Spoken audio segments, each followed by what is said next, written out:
Hello everyone, I'm Indu Kapoor. I am the Global Head of Business HR at ITC Infotech. And today we are here for a very special reason, and I want to welcome all of you to the very first episode of Straight Talks at ITC Infotech. This is a series wherein we will be talking and will be in conversation with some of our key clients and business leaders, and together we'll get to know them better and hopefully we'll learn a few things from them. So in our very first edition of Straight Talk, I have a very, very special guest here, which is Kulvinder Dosanjh, better known as Kali. Kulvinder is the Group Director, IT Services and Business Information Security Officer, known as BISO at the BMI Group. Kali has about 20 years of experience in ensuring client service delivery and internal global business operations at the BMI Group. He leads a global team of infrastructure workplace services and also manages the enterprise system admin. He also manages risk, governance and compliance for the BMI Group. So Kulvinder works very closely with the senior leadership team at BMI and ensures they really create the required strategy and the thought leadership to create a very secure IT environment at the organization. So, welcome Kali. Thank you. Thank you for the introduction. And I'm honored to be the first one to start this series for you. It is absolutely an honor to have you here. Thank you. And I'm so glad that you've joined us today. Yeah, I'm glad things open up again. But this visit has been absolutely incredible after 2 years of not traveling. And we've started a relationship 2 years ago in difficult circumstances. So it's been absolutely amazing being here. So yeah, looking forward to this. Absolutely. So we already know a bit about you as a professional, right? With the intro and the LinkedIn. What we want to do here, Kali, is get to know you better as a person. So, tell us something about your early childhood, your childhood dreams, and maybe, your early life. So shall we start? Yeah, let's start. Let's test my memory because it was a long time ago. I'm older. I'm quite old now. First generation born in the UK. So I was born in the late 60s. My grandfather came in 1952 to the UK. My father and my uncle came in 1958. I was born in 68, so I will give my age away. And yeah, the whole family eventually. So my dad's one of 9 brothers. One is in Punjab still, and the other 8 live in the same city, Nottingham. So huge family. Grew up in England through the 70s and 80s. Went to school. And to be honest with you, never really had any aspirations. I think the parents, my dad was a taxi driver, mother worked in a factory. Most of my uncles, very much labourers. They always instilled in us as kids and all my cousins, education, education, education, because they never got that opportunity and they saw the importance of it. So I went to, after secondary school, A-levels, I went to university. And like a typical Indian, I did accountancy, but I was in finance. So I was doing taxation and auditing. My degree was in that. And then I started I graduated in 1991, a long time ago. And then I worked for the government. I worked for HMRC as a tax inspector because my degree was in tax. Yes, I started as a tax inspector in 1991, and it was very paper-based. So, I developed a couple of access databases, systems, and my boss at the time, and by then I'd moved to the pensions department, so I was setting up new pension schemes. He said, "You're interested in IT?" And he gave me the opportunity to do a postgraduate degree in computer systems. So I did that in end of 92, and it's a full year. It's 4 terms, September to September. And literally the day I graduated, I left. Because I thought, I like IT. Don't so much like finance, I like IT. And I joined, we're called BMI Group, but it's still the same company. I joined a company called Redland Roofing Systems back in 1997. Not really, and at that moment I didn't really know because I thought I wanted to do finance and then I liked IT. So, and kind of fell into it. Started off running a service desk and here I am 25 years later. BMI is an organization, Redland is still a brand of BMI. So, the company, I think I've had 5 ownerships. I've gone from Redland to Lafarge to Brass Monnier, and now here we are as BMI. Because people ask me, why you been here so long? For me, it's been not the same company. It has changed. I do feel like I work for 5 different organizations. And through that 25 years, I've had 9 promotions to get to where I am today. So aspiration-wise, maybe this is not good advice for kids. I didn't really have a plan. I think I took the opportunities as they came. I think more and more, and I feel lucky being here nearly 25 years, because I don't think this will happen going forward. I don't think, the kids and the generation today, they like change, they can accept change. And, it's quite dynamic market out there. They will change different paths and go to different places. So, I've enjoyed myself through that period. Just to give you a bit more on my personal side, I played cricket. I used to get paid to play cricket. Oh, wow. Until one day I snapped my knee. So I enjoy sports. I love cricket. It's been great to see the IPL start here. Every night I run back to the hotel to watch. Yeah. And I don't want to upset the Bangalore people, but Punjab won the other day against Bangalore, which was good for me. But it wasn't. I was in the bar and everybody was cheering for Bangalore. I was just sitting there quietly. So I enjoy cricket. I still enjoy cricket. I go and watch cricket. When India tour, I always make sure we go. But apart from that, I get very little time for hobbies. When I get the time, if I'm not watching cricket, it's just family. It's pure family. Just spend time with the family. I got 2 gorgeous kids. My daughter's 19. She's doing a honours degree at Liverpool University in business management and analytics. And my son went into tech. So he's third line engineer. He's now studying to move into cybersecurity. And my wife started work at the same time for the government. She's still with them. She's been there 32 years, I think. So, and she's still there. So yeah, it's family, and we have a big family in Nottingham, and COVID's been difficult. My house was let's say party central, because I think I'm about the only cousin that has his own house. They still live with their parents and big family. My brother lives with my mother, but my house is party central. But for 2 years it's been quiet, and that was difficult to cope with. And we're now in a new world. I think we need to find that balance between, working at home, time with the family, and work. That's true. So that's it. I mean, unless you want to know anything else, I think that's a quick run through of 53 years of my life. That's so very beautiful, and such a humble background that you begin with. And I think the way you evolve through the years is nothing less than inspiring. I would want to understand, in your early years of corporate life, what were the ups and downs, and what were the key learnings that you till date reflect back and really send to you as a professional? I think at the beginning you should have a plan. I think it's a good idea to have a plan. And when I qualified, I thought I want to go into finance. I didn't know, when you say finance, we now know, we've been in the corporate, it's such a breadth of what you could do. I didn't know if I wanted to start doing all my accounting exams. And the opportunity came up at the time it was called Revenue, it's called HMRC now, Her Majesty's Revenue and Customs. So I took it because, you'd left university, had some debts to pay off, so I needed to earn some money. And then it just became right, this is what I want to do. But even within the Revenue, I was there about 5 years. I think I had about 4 or 5 different jobs. I started as a tax inspector. I moved to the pensions department, then I worked for other departments, financial intermediaries. And when an opportunity comes, I'm one of those people, I rather do it, and then if it's not what I want, change, than not do it and then wonder, should I have done it? So when the opportunity came, I took the opportunity, tried it out. If I liked it, I liked it. If not, I moved on and did something else within that. So my early life was about trying to find where I was. When I thought I knew where I was in the financial world, then suddenly this opportunity for IT came along. And I took it. Got my qualification, went around the service desk, became the IT manager UK, became the global IT manager. Then I moved to corporate in Frankfurt, and I worked there for 8-9 years as a global head of operations and security, web services, various roles. So I think that's one of my mantras is, if you get an opportunity, take it. You're better off taking it and trying and seeing than not doing it, then wondering, should I have done this?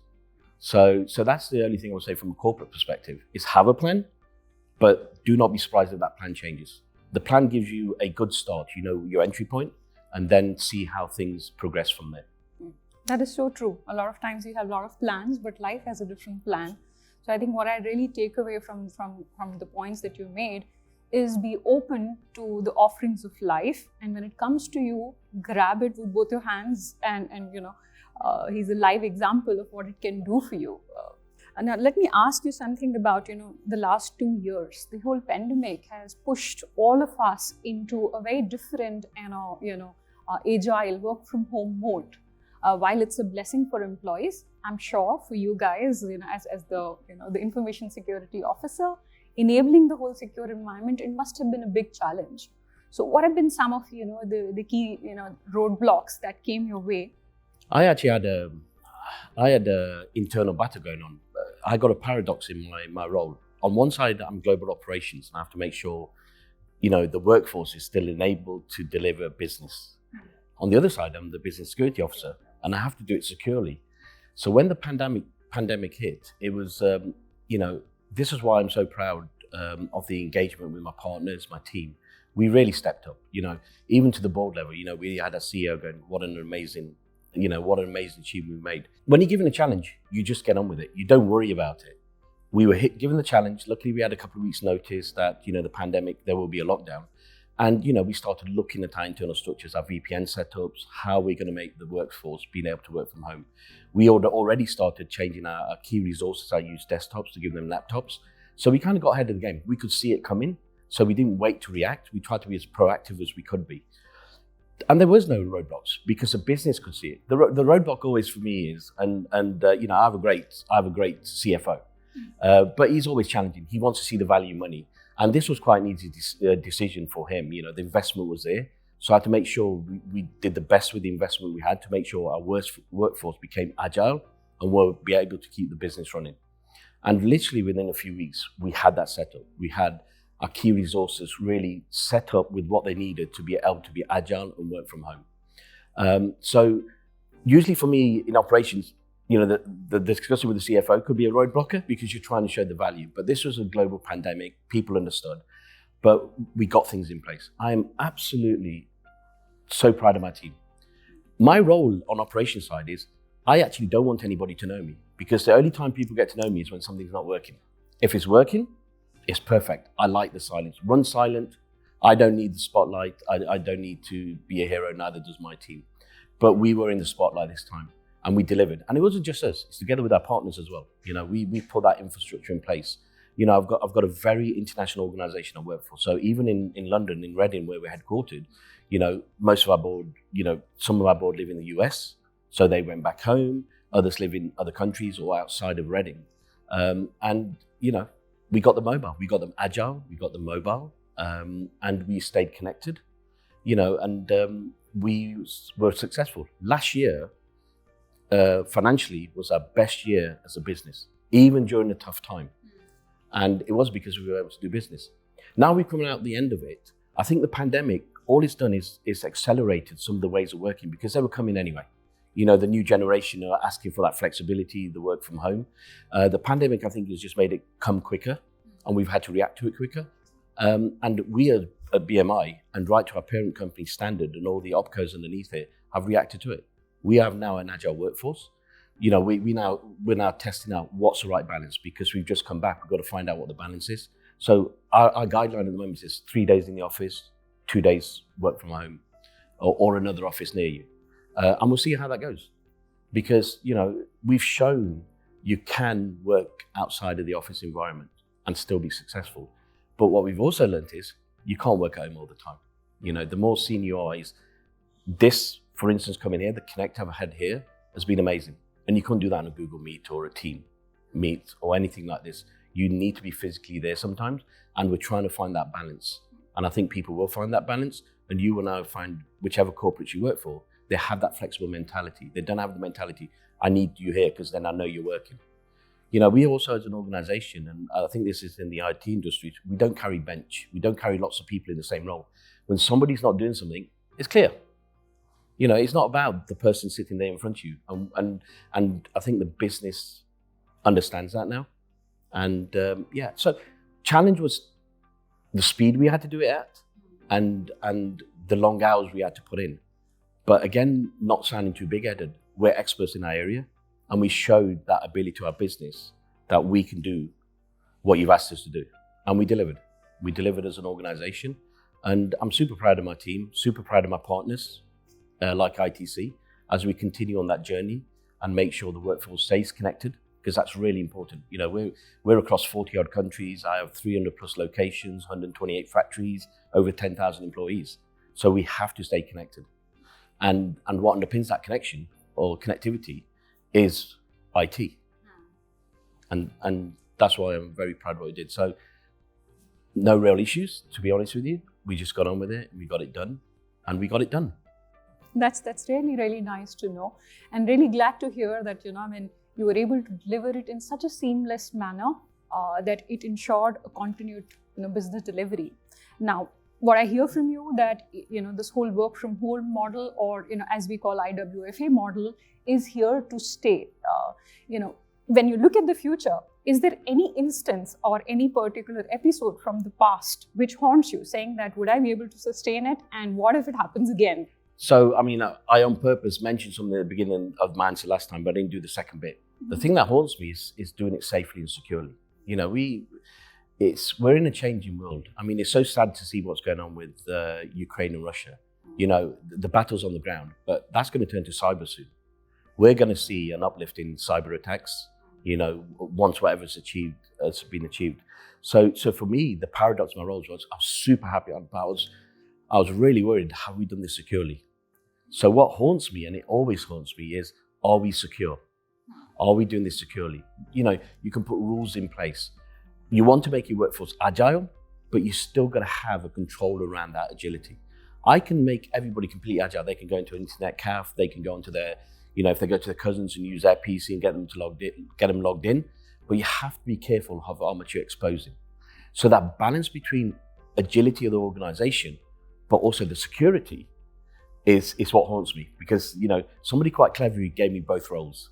I just have the operations, but it was 18 months ago, security was given to me. And that's when my headache started. And that balance, finding that balance, because you can't be so restrictive that business can't do business, because then you have no business to worry about. It will close down. So finding the right balance is a key thing. And watching what's going on in the world. Before the pandemic, we're manufacturing. Manufacturing was 7th or 8th on the most attacked sectors. There was always, you had your service and your financial institutes. We're now number 2. We're the second most attacked sector of the market for cybersecurity, because everybody else has upped their game, and whether you're seen as the easy target. So we need to now up our game as well.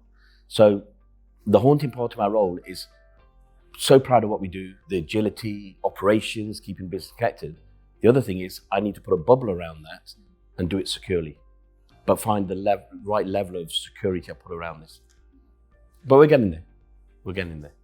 I'm sure. Now, you've been such a veteran and a learned leader in the industry, in the space of IT and information security.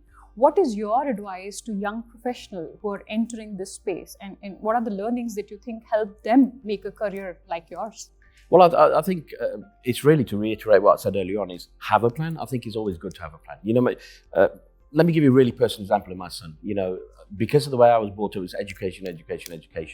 My son did great in his A-levels. He got 2 Bs and an A, and he wanted to do astrophysics. That's what he told me. And then we started visiting universities.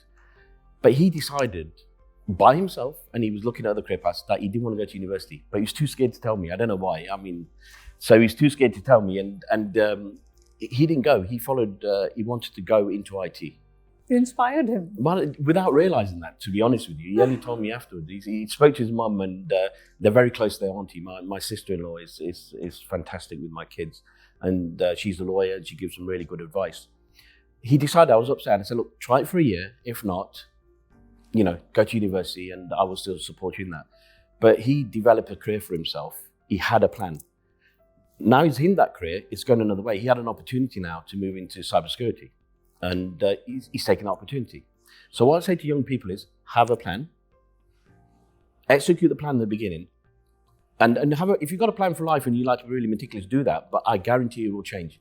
It's about taking the opportunities that get presented in front of you. Like I said, it does depend on who you are, how risk averse you are, but I've always, if I've been given a different opportunity, I have taken it, because I'd rather not sit in 2 years time and think, what would have happened if I went that way? I always go that way.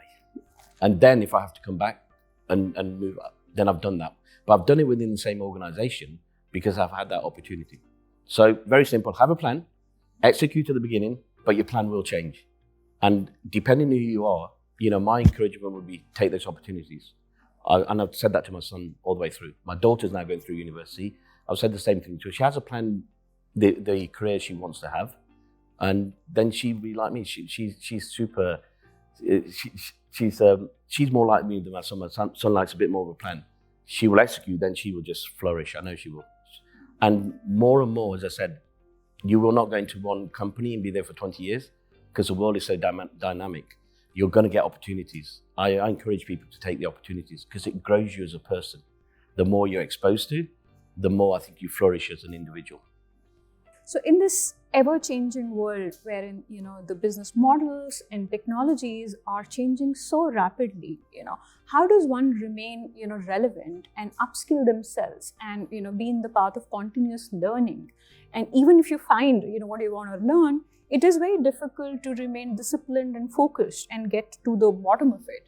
So what's your take? I think the world is more connected than ever and everything is accessible. Information, data, anything new you want to learn. So it's really down to you as an individual to how much you want to learn and what you want to learn. I think the biggest challenge these days for the younger generation is we hear this about false news and it's not true. It's actually disseminating what is the truth or what is reality to what is not. But information is out there. So the upskilling part, when you go through an education background, should be easy. You just make sure it's continuous.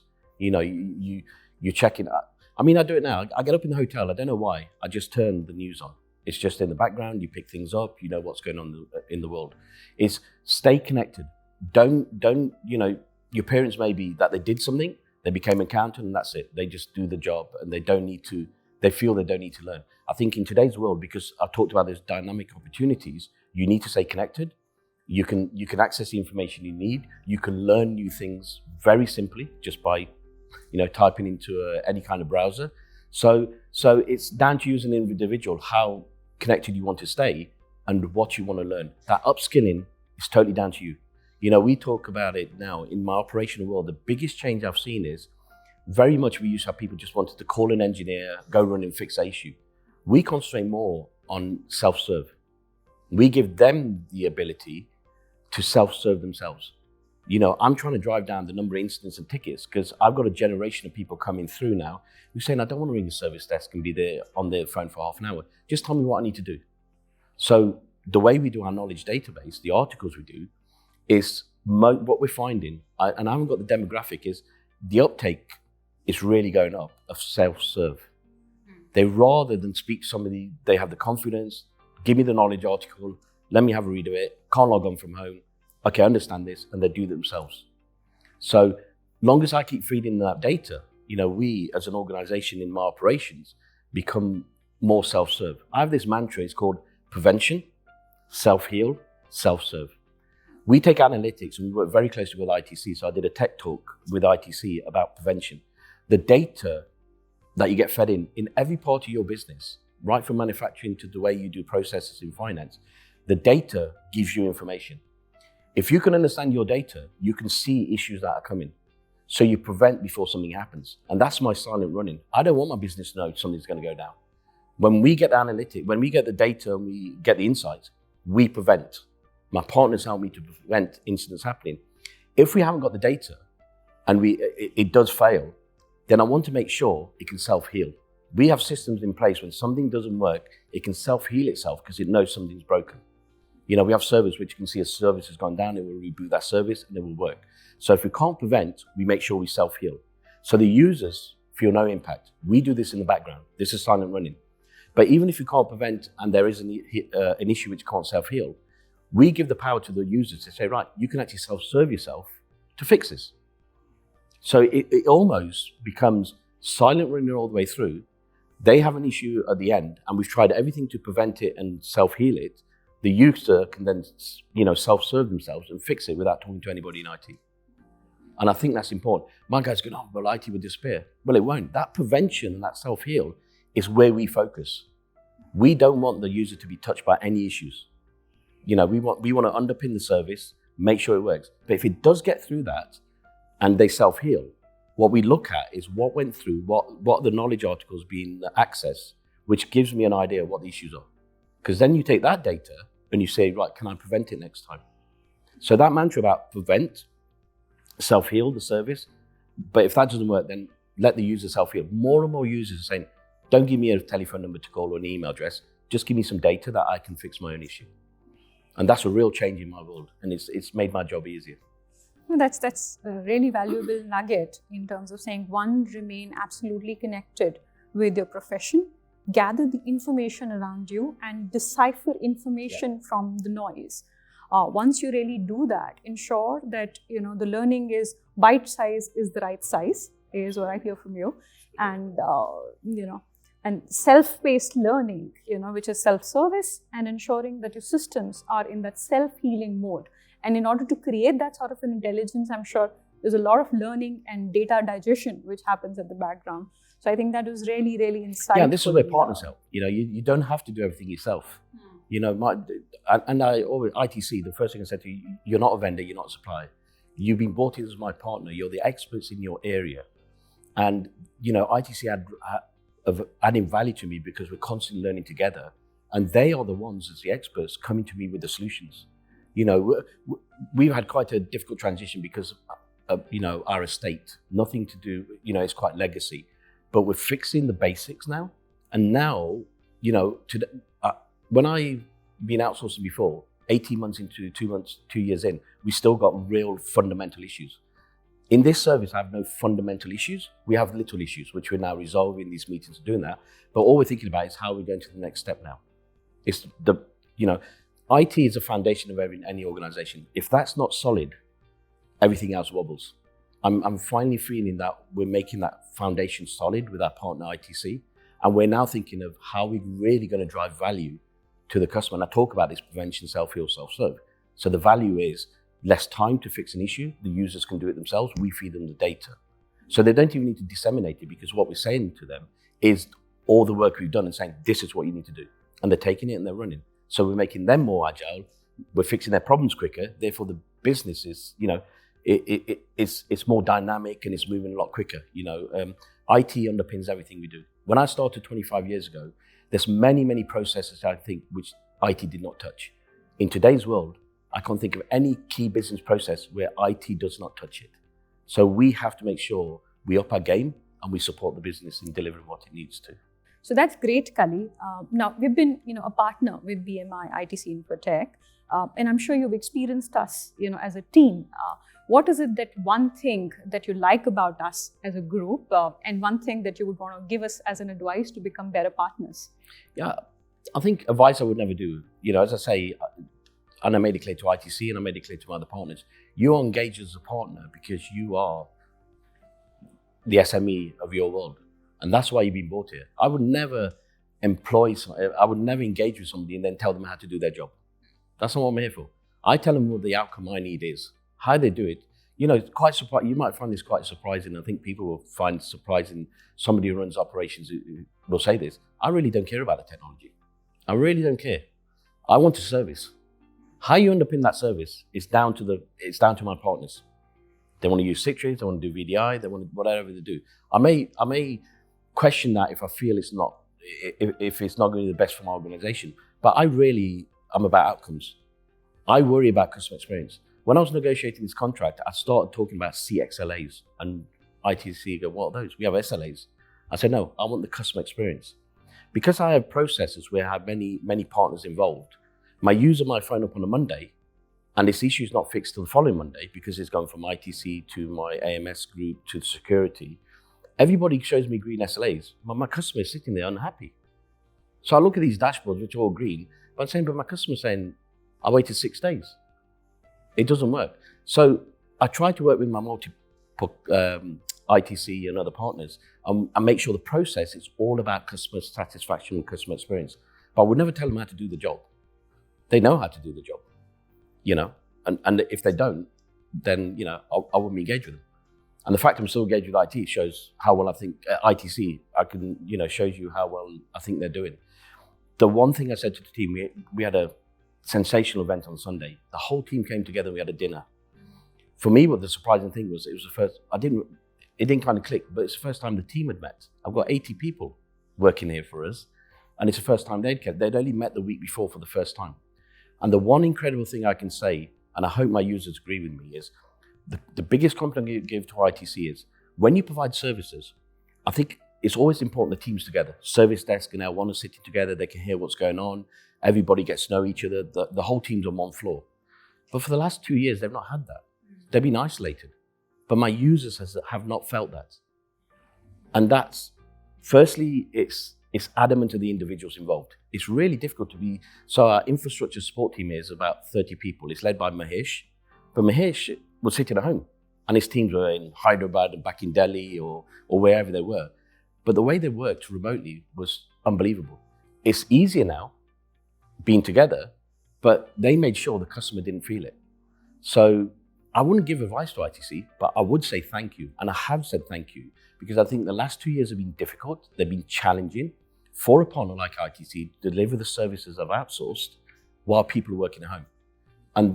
And customer satisfaction for us is running at 4.4, 4.5 out of 5.